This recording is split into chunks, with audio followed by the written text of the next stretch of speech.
বোন, আপনি যে কমিউনিটি সেন্টারে গিয়ে বড় বড় বিয়ের অনুষ্ঠানে 3-4টা ডিএসএলআর ক্যামেরা দিয়ে ডান দিক থেকে বাম দিক থেকে সামনে থেকে পিছন থেকে ফ্লাইওভার শট, রোড শট,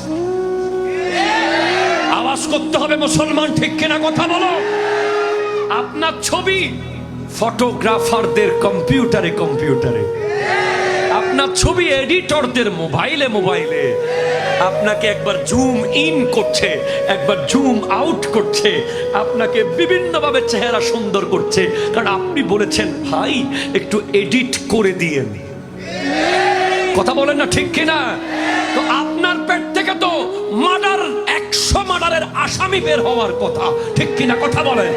আপনার পেট থেকে তো ওই সন্তান বের হওয়ার কথা যে লাথি মেরে আপনাকে ঘর থেকে বের করে দেবে। আপনি যদি পর্দানসীন হতেন, নিজেকে লুকিয়ে রাখতে পারতেন, আপনার পেট থেকে জাতীয় মসজিদের খতিব বের হয়ে আসতো, ঠিক? হাত তুলে বলেন ঠিক কিনা বলেন।